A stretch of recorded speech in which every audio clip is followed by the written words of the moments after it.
Hi, and welcome to another video by Jim the Car Guy. Today we're going to talk about tires.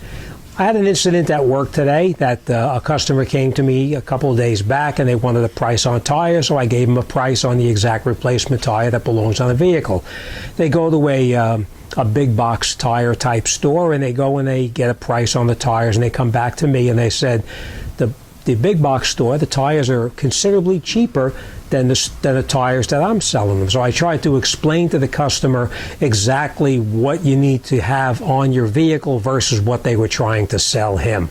Remember, cheap is not better. It's always a good idea to have the tires on your car that belong on the car. Now, if you're not sure what kind of tires belong on your car, what speed rating, what load range, or anything like that, you can consult the side of the car over here. I'll bring you in and I'll show you a picture of the sticker on the car that tells you what size tire, the load range, the speed rating, and all of that. And if you can't find it on the side of your car, which you'll always be able to, it's always there, but you can look in the owner's manual as well. And online, there's a lot of information there. If you put the information in about the vehicle itself, it'll tell you what the recommended tire that belongs on the vehicle is. Most importantly is never switch to a tire that's an extremely low profile tires. Those things are garbage. Young people think that they really look good and they look cool and all that kind of stuff, but you'll see people pulling in and out of curbs and up and around potholes because when they bottom out, they bend the rims and damage the suspension. So never put those ridiculous looking rims and tires on your car. Always stick with the ones that the manufacturer recommends on the car. Remember, the person that knows the best about the vehicle is not the guy in the tire store trying to sell you something. It's the manufacturer who built the vehicle. They know how their car is supposed to drive and what kind of a speed rated tire is supposed to be on the vehicle. Now, this particular car here that I'm working on is it's an H rated tire, which means that it's I think it's 130 mile an hour rated tire, and I know you're never going to do 130 miles an hour, but that's the way that the manufacturer recommends, or the speed rating that the manufacturer recommends, and that's when you get the car that'll feel the best when you drive it. It'll be very responsive and it won't really give you any problem. Another big thing is you got to make sure you have the correct load range. Like this one here is a 104 and it's a 104H, which means that the load range is a 104, the speed rating is an H. So always make sure you stick with that. Now, a couple things can happen with the tire that lead you to the point where you need to have a tire replaced, which I will cover in just a moment. We'll go over and I'll show you on this particular vehicle here what happens when a tire gets down to a tread indicator and it's time to replace the tire with a new one.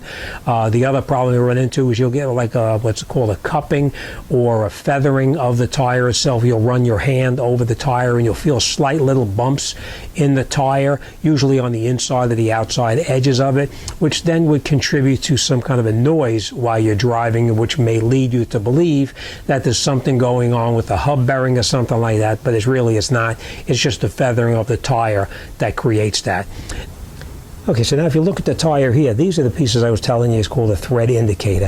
When that little bump in the tire becomes even with the rest of the threads on the tire, it's time to change it. Now these tires here, as you can see, they're right down to the thread indicator, which means that it is time for us to change these tires. All right, the next thing I was going to tell you about is that cupping of the tire or bumpiness of the tire. If you run your hand over it, let me get a light so you can see better. Now you see the bumpiness of the tire itself. If you look on the tire here itself, you can see there's a little, like a lower spot and a higher spot.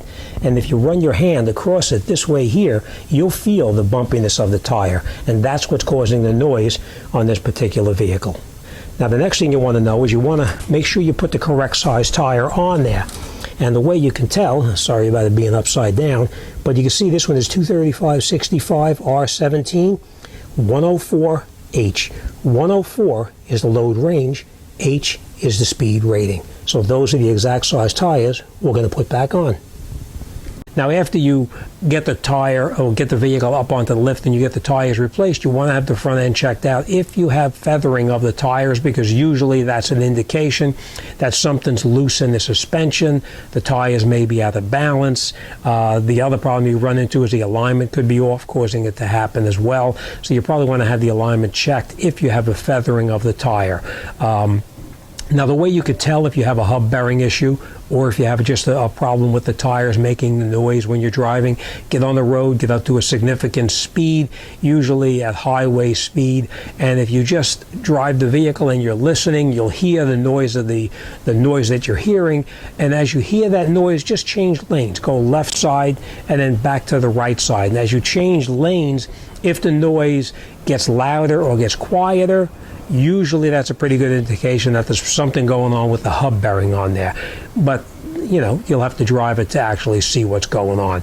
All right, another thing I want to bring out to a lot of people too is, and I've had this happen already, where I had a customer that had a four-wheel drive vehicle and they elected to put 2 tires on the vehicle by another shop. They came to me and there was a noise in the transfer case of the it was a Ford. It was a Ford Explorer to be precise. What happens is he changed 2 tires in the front of the vehicle and he left the old 2 tires on the back of the vehicle. They were the exact same brand, but the 2 in the front were brand new, the 2 in the back were old, and it caused a problem inside the transfer case. So my advice, if you have a 4-wheel drive or an all-wheel drive, don't change 1 tire or 2 tires. If you're going to change them, change all 4 to avoid any kind of complications in the suspension or in the transfer case itself, or in the 4-wheel drive unit. All right, so 4-wheel drive or all-wheel drive, change all 4 tires at the same time. Don't just change 2 of them. The next thing I want to touch base with you too is when you go to these big box stores, they're going to sell you what they think they can sell you. So if they think they're only going to be able to sell you a less expensive tire, never go, like if you have a tire that's an H speed rated, which is 130 miles an hour, never go to a lesser speed rating. You cannot go to a tire that's rated at 100 miles an hour or whatever, because even though you may not be doing 130 miles an hour, the vehicle is designed to feel better and to drive better with that speed rated tire. You can go with a tire that's rated better than the speed rating that's on the vehicle. Like for instance, this one here is an H. You can go with a W. You can go with a V. You can go with a Z if you wanted to. That's okay, but never go the other direction and go with a lesser of a speed rating than belongs on the vehicle itself. All right, so know what you're talking about before you go into a tire shop. If the tire says, like this one here is a 235, 65, 17, obviously you're going to have to put a 17 on it. You can't go anything different.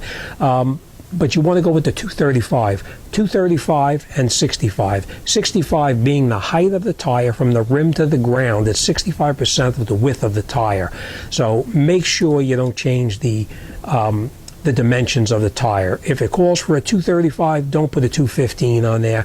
Stay with the 235. Remember, anytime you change anything with the tire size, you throw off all of the ABS sensors, you throw off the speedometer on the vehicle itself. So stick with the one that the manufacturer recommends.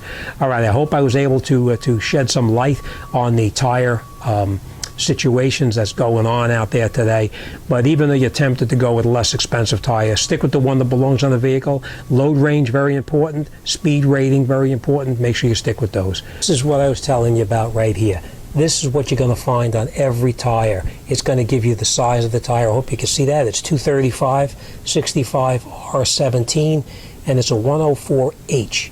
The 104 is the load range recommended for this particular vehicle. The H is the speed rating. Okay, the 235 is the width of the tire, and the 65 is the distance from here up to the top over here. All right, so always make sure you stick with that particular size. The brand of the tire itself doesn't really matter, and as I was saying, make sure that you have, like this particular vehicle calls for an H speed rated tire. You can go with an H or better, but you can't go H or lower. Okay, and the next thing is look in your owner's manual to find out what size tire belongs on the vehicle, and of course always make sure you check to make sure what the tire pressure is. All right, let me show you on the door of the vehicle itself where to look. Okay, this is the tag. I hope you can see this okay. It's a little dark, I know, but this is the tag that came with this vehicle here, as you can see, and here is the size of the tire that's recommended for this particular vehicle. Okay, so 235, 65, 17 is what belongs on there. And the tire pressure, I don't know if you can see that, is 35 psi, front or rear. Okay? And if you don't have that tag, you'll always find this tag someplace on your vehicle as well, where you can actually see what the recommended tire pressure would be here as well, and also the size of the tire itself. And as you can see, there is no option. That's the size of the tire that belongs on this vehicle, so that's the one we're going to stick with. Now, if you look in your owner's manual, you'll find an example of what you should be looking for. Most of them will cover exactly what it is. Now remember, this is only an example. This is not the size tire that's on our vehicle here. Okay, but this is showing you what it would be. Okay, and it explains what each one of these numbers here mean. So check your owner's manual and you will find all that information in there as well. Okay, and this is what I was telling you about the speed rating on the tire. The ones we had in this particular vehicle is an H speed rated, which is 130 miles an hour. Now remember what I said, to go lower, you never want to do that. You don't want to go with a T or an S if it's an H rated.